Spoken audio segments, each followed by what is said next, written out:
muri iki gicuku kuwa gatatu kwigerekerezo rya kane ntwarante 2026 Fardc ihinduye ibintu mu bice bitandukanye Kazinga, Buhimba ndetse no mu bice bitandukanye Katoyi na Wariyo Yungu. Amakuru yakusanyijwe aragaragaza ko M23 yashyizeho defensive position zifite ibirindiro bya position retranché, ariko Fardc yatangiye kubisenya intambwe ku yindi. Ni mu gihe kandi hatangiye kugaragara ko Fardc yatangiye gushyira mu bikorwa no gutegura plan operation ishingiye ku mamatatu ya gisirikare, gucamo ibice by'umwanzi, fragmentation du sportif ennemi ndetse no kumutera mu buryo butunguranye, effecté de surprise attaque, gufata no kurinda ahantu y'ingenzi, contrôle des points stratégiques.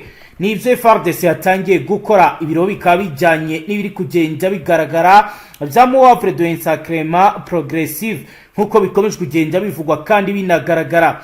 Turareba uko bihagaze kuri terre, turebe ibiri kugenda bihinduka ndetse nuko bitangazwa projection rapide des forces mu bice bitandukanye. Fardc yamaze kunoza umugambi wo kwisubiza ibice byose. Bihagaze gute? Ikaze nanone ngatubashyikiriza amakuru atoso yarabana n'umutekano, politique, ububanyi n'amakungu ndetse n'ubuzima bwa munsi bw'abanyagihugu. Mu gicuku kuri uyu wa gatatu kwigenekerezo rya kane ntwarante 2026 ingabo za leta n'intwaro rusange ya Congo, Force Armée de République Démocratique du Congo, zatangiye ku mugaragaro operation ya gisirikare igamije kwisubiza no kugarura ubugenzuzi mu bice bitandukanye byo muri territoire ya Warikare na Masisi mu ntara Kivu y'Amajyaruguru byari biherutse kwigarurirwa n'umutwe wa M23 ndetse n'ibimaze igihe kinini byigaruriwe n'uyu mutwe. Bihagaze gute? Iyo operation imezite. Iyi operation yatangijwe nyuma y'isesengura ryimbitse ry'ubutasi, l'enseignement militaire, aho inzego zishinzwe iperereza rya gisirikare zakoze reconnaissance mu bice bya Kazinga, Buhimba ndetse no ku miyoboro ijya Katoyi na Wariyo Yungu. Amakuru yakusanyijwe y'ubutasi aragaragaza ko M23 yari yashyizeho defensive position zifite ibirindiro cyase position retranché y'imirongo y'imbunda ziremereye, arme à lourde ndetse n'ibikoresho by'itumanaho byifashishwa mu guza ibitero.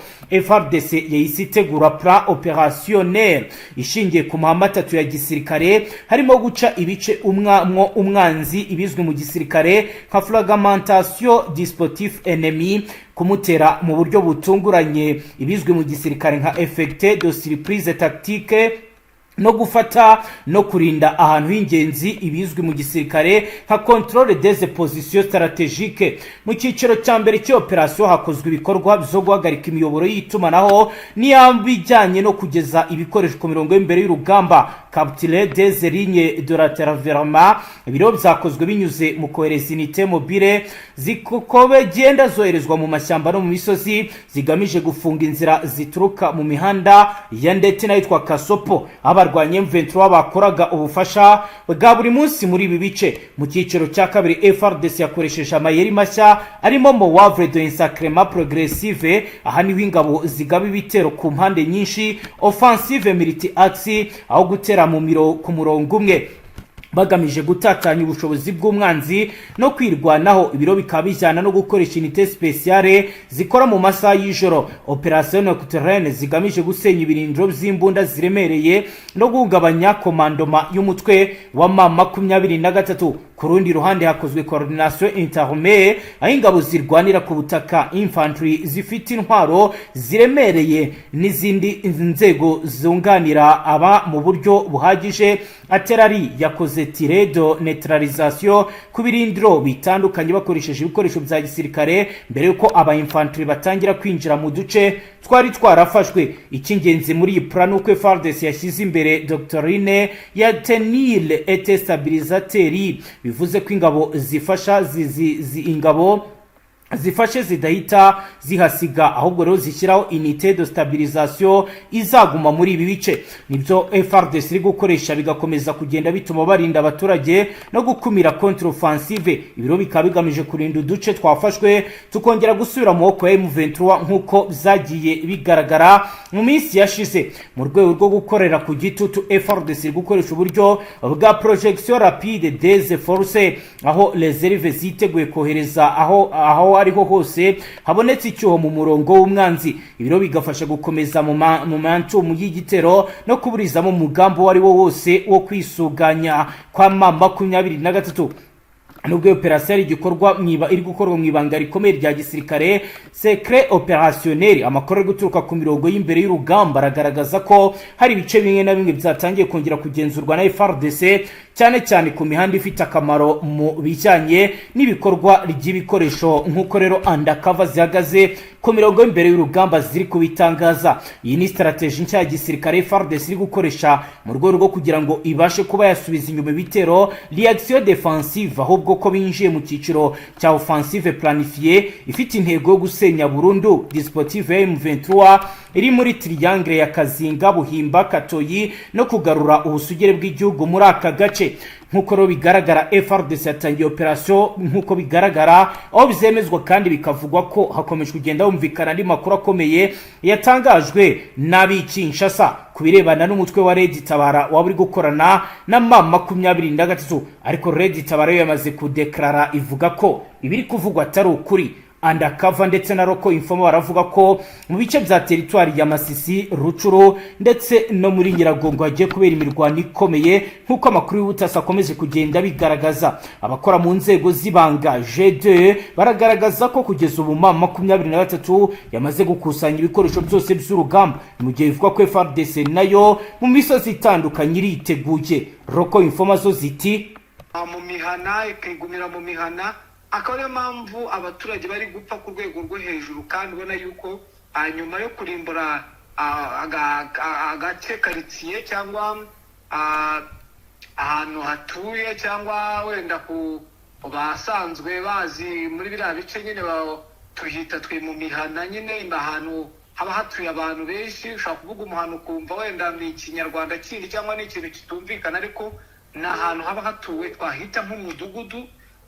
Nyuma yo kuraswa cyane bakarimbura umuhana wa Karongi, urabona ko hari bugiho n'utundi duce bitewe nuko bamwe mu barwanyi ba MRDP twirwana na AFC M23 barwana basa nk'abari mu makaritsiye cyangwa mu mihana y'abaturage. Ubona yuko n'ubundi bitari buze koroha ku rwego rwo hejuru, nyuma yuko bavumbuye umugambi karundura yuko haba hagiye kubaho igikorwa runaka cyo kuba bakora uburyo ki bakurayo biriya bice bakaba bagenda bakagifata izo ntara, kandi bivugwa ko ziriya ntara zafashwe n'ubundi gufata Kinshasa byaba byoroshye ku rwego rwo hejuru. Awo ni umugambi Fardc bavumbuye. Ayo ni amakuru mba nabashe guhabwa na bamwe mu bayobozi b'amasheperi, kuko baba bafite uko situwasiyo imeze, amanama bakora ya buri munsi. Ibyo nanjye nibyo nabashije kuvumbura sahi. Ubona yuko imbaraga zose ziri muri biriya bice, ubona yuko zone ya Minembwe yabaye isibaniro, ndetse dushobora kuza kuvuga amakuru atandukanye nayo turi kuvuga maginga ya.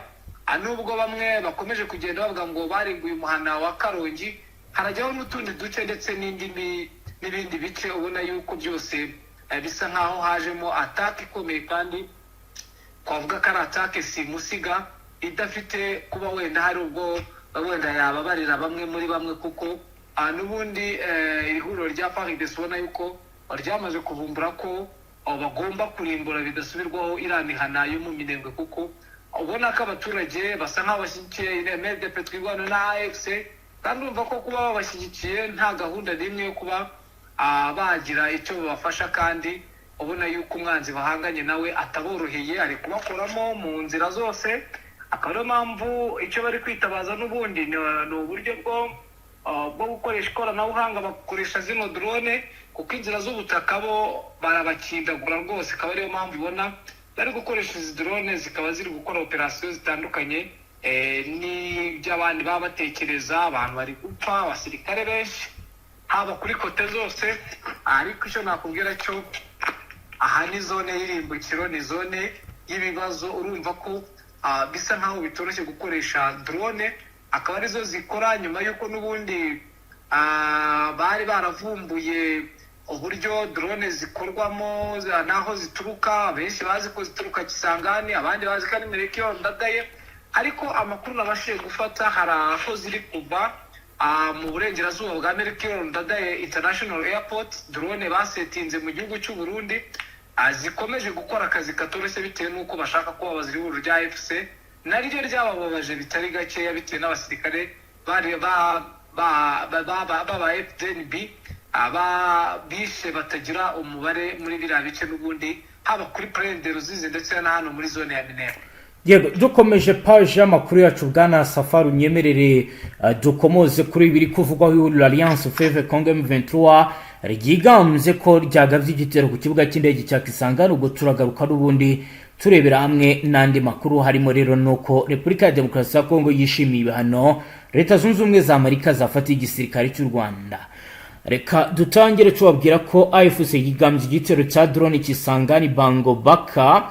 Ihuriro Alliance Fleuve Congo ryatangaje ku mugaragaro ko ari ryo ryagavye igitero cya drone kibasi ikibuga cy'indege mpuzamahanga cya Bango Boka gerereye Kisangani mu ntara ya Chopo mu majyaruguru y'Uburasirazuba bwa Leta Iharanira Intwaro Rusange ya Congo. Biro bizatangajwe mu itangazo ryashyizwe ahagaragara ku wa mbere ku itariki ya 2 z'ukwezi kwa gatatu 2026 rikurikiye ibitero byabaye ku cyumweru.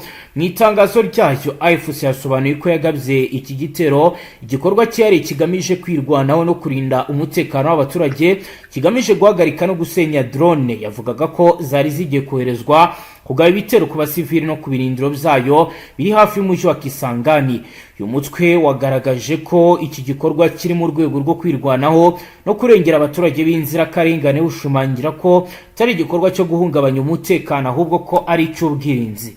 Amakuru ari guturuka mu nzego z'ibanze ndetse no mu buyobozi bw'intara ya Chopo yemeje ko ku cyumweru drone enye zagabye igitero ku kibuga cy'indege. Avuga ko iki gikorwa cya mbere cyaburijwemo ahagana saa 9 z'amanywa, mu gihe izindi drone 6 zo mu bwoko bwa kamikazi zahagaritswe hagati ya saa 10 na saa 1 z'umugoroba.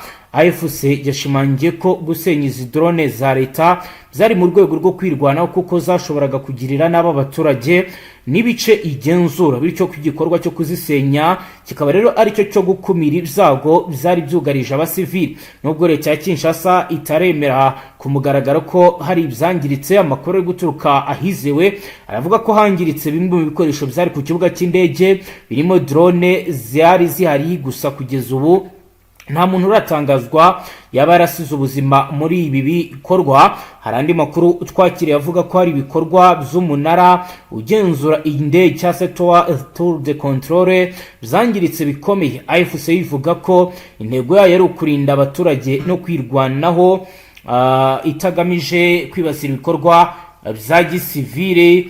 AFC yongeye gushimangira ko igikorwa cyayo cyari igikorwa cyo kurengera umutekano w'abaturage mu rwego rwo gukumira ibitero byashoboraga kubagiraho ingaruka. Abaturage batuye hafi y'ikibuga cy'indege bagize impungenge z'umutekano, bamwe bahitamo kwimuka by'agateganyo mu rwego rwo kwirinda ibyago byashoboraga guterwa n'ibisasu. AFC ivuga ko impamvu y'icyo gikorwa cyo kwirwanaho ari ukurinda abo baturage kugira ngo bataba ibitambo by'intambara y'ikoranabuhanga iri gukaza umurego. Guverineri w'intara ya Chopo yashinje AFC kuba inyuma y'ibi bitero, mu gihe AFC M23 yashimangiye ko ari igikorwa cyayo cyo kwirwanaho no kurinda abaturage n'ibice igenzura. So bwa mbere iki kibuga cy'indege kibasiwe n'ibi bitero za drone, kuko mu mpera z'ukwezi kwa mbere kwa 2026 AFC yari yongeye kwigamba igitero nk'ibi kuri iki kibuga, isobanura ko cyari mu rwego rwo kwirwana no gukumira ibitero byari byateguwe ku baturage ku itariki ya 31 z'ukwezi kwa mbere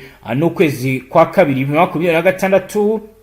Ubuyobozi bwa Chopo bwashingiye umutwe kugerageza kwibasira iki kibuga mbere y'uko ingabo za leta zitangaza ko zagaruye ituze.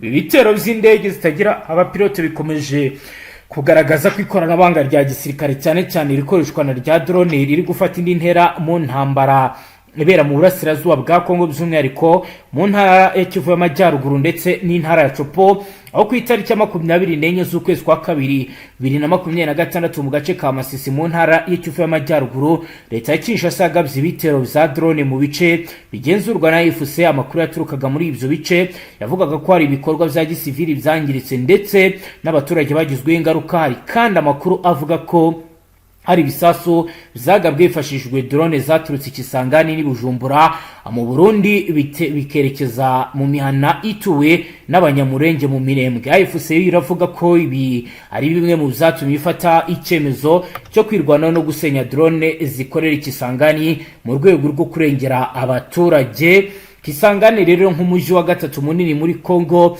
kandi ufite uraro ukomeye mu bucuruzi no mu ngendo zo mu kirere, ufatwa nk'ahantu h'ingenzi mu igenamigambi rya gisirikare n'ubukungu. AFC M23 kabishimangira ko ibikorwa byayo byo kwirwanaho bigamije kurinda abaturage no gukumira ikoreshwa ry'uyu mujyi nk'ishingiro ryo kugaba ibitero ku basivili. Kwiyongera kw'ibitero bya drone ku kibuga cy'indege no ku birindiro bya gisirikare biragaragaza ihinduka rikomeye mu mikorere y'intambara z'iki gihe mu burasirazuba bwa Kongo. Muri rusange umutekano wa Kisangani n'intara ya Chopo ukomeje kuba mukangaratete mu gihe impande zombi zikomeje gushinjanya gukoresha ikoranabuhanga rya gisirikare. AFC ikomeza gutsimbarara ko ibikorwa byayo byose biri mu murongo wo kwirwanaho no kurengera abaturage b'inzira karengane. Ngayo ngukorero bwana Safari wakomeza utubwira n'ibindi mbere ko turi burebe ibyo leta ya Kongo yatangaje ku bijyanye n'ibihano bizafatiwe abasirikare b'u Rwanda.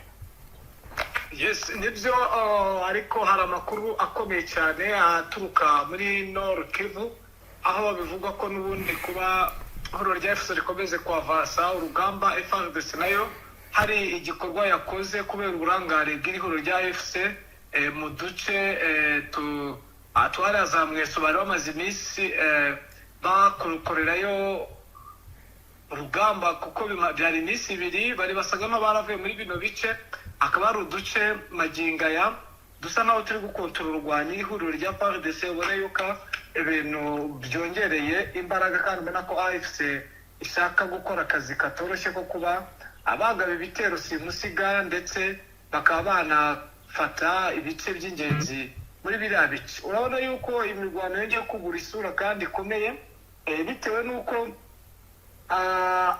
Fardc ikomeje gusa nkaho ituza, ishaka kumenya amakuru yimbitse ndetse igasa nkaho ikura AFC mu bice, abasirikare bose bakaza ndetse bo bagaturuka inyuma nk'uko byagiye bigaragara. Niwo mugambi ihuriro rya Fardc bafite, kuko bo barashaka ko 1 2 fire bya Warikare. Akaba ari nayo mpamvu ubona Warikare bakomeje kugenda babigarurira, bamaze kugera ku bice byinshi bigiye bitandukanye by'ino teritwari ya Warikare, bigaragaza ko Fardc bashaka bo kuzahita baturuka inyuma bitewe n'uko nta basirikare baba bahagije bafite. Abasigara kuri point de observation basa naho nta mbaraga baba bafite, bagahita noneho babaturuka inyuma kurwana nabo bigasa nkaho biborohera. Akaba ariyo tactique iri gukorwa muri Nord Kivu. Nuko situation ihagaze saa ngiyi, nizo update zihari muri aya masaha hagize igihinduka twaza kubamenyesha bwana munyamakuru. Mu yandi makuru reka tuje kuri ibi biri gutangazwaho rero guverinoma ya Repubulika Iharanira Demokarasi ya Kongo yatangaje ko yakiriye neza icyemezo cya Leta Zunze Ubumwe za Amerika cyo gufatira ibihano abasirikare bakuru bo mu Rwanda binyujije mu rwego rushinzwe kugenzura imitungo n'ibihano mpuzamahanga mu rwego rwa Minisiteri y'Imari ya Amerika cyangwa se Office of Foreign Assets Control of ACOM. Mu itangazo ryashyizwe ahagaragara na Minisitiri w'itumanaho n'itangazamakuru wa Kongo kuri uyu wa mbere, guverinoma ya Kinshasa yagaragaje ko ibihano ari ikimenyetso gikomeye cy'iyubahirizwa ry'ubusugire n'ubwigenge bw'igihugu. Banashimangira ko bigomba kujyana n'ishyirwa mu bikorwa ry'imyanzuro yafatiwe mu masezerano azwi nka Accord de Washington. RDC rero yagaragaje ko ituze rirambye mu burasirazuba bw'iki gihugu no mu karere k'ibiyaga bigari rizagerwaho binyuze mu guhagarika inkunga iyo ari yo yose ihabwa imitwe yitwaje intwaro, kubahiriza ubusugire n'ubwigenge bw'igihugu no gukurikiza amahame y'amategeko mpuzamahanga. Guverinoma ya Kinshasa yibukije ko hakenewe ubudaheranwa mu guhuza ibikorwa bya diplomasi n'ibikorwa bigaragara ku butaka mu rwego rwo kwirinda icyo hagati y'amasezerano ashyirwa mu bikorwa n'ibishobora kunyuranya nayo. Mu gihe ibihano zatangajwe, hakomeje inzira y'ibiganiro biyobowe n'abahuza mpuzamahanga barimo Leta Zunze Ubumwe za Amerika, Qatar, Angola, hagamijwe kugarura amahoro mu burasirazuba bwa leta iharanira intwaro rusange ya Kongo. Bwana Safari, tugana ku musozo, niba hari indi ngingo wenda tutibutse kukubaza wayitubwira maze tugasoza. Ruzizi ubona yuko yahinduye isura, kandi ubona yuko aba FDNB na Fardc bamaze kwitegura, ubona yuko isaha ku isaha hari icyavumbuka, kubera yuko amaginga ya hero rya AFC urabona ko rishaka kwerekeza mu mujyi wa Uvira, kuko yagose umujyi wa Uvira, bigaragaza imbaraga ndetse no kuba gahunda yo AFC ishobora kuba yakwigarura no mujyi maginga yanuko situation ihagaze sahingi niko byifashe. Yego Safari, reka tugushimire cyane, dusoreze ngaha. Yego namwe reka tubashimire, namwe banywanyu mudateba kubana natwe ngaha kuri Mbonesha kuri mwe rugende bashyikiriza makuru atosuye barabana n'umutekano, politike, ububanyi n'amakungu ndetse n'ubuzima bwa munsi bw'abanyagihugu. Turabashimiye, dusoreje ngaha. Wowe dukurikiye bwa mbere ufite ndetse abone, ntuzongere gucika ukundi n'amakuru ndetse n'ibindi biganiro tubashyikiriza ngaha. Hasta la vista.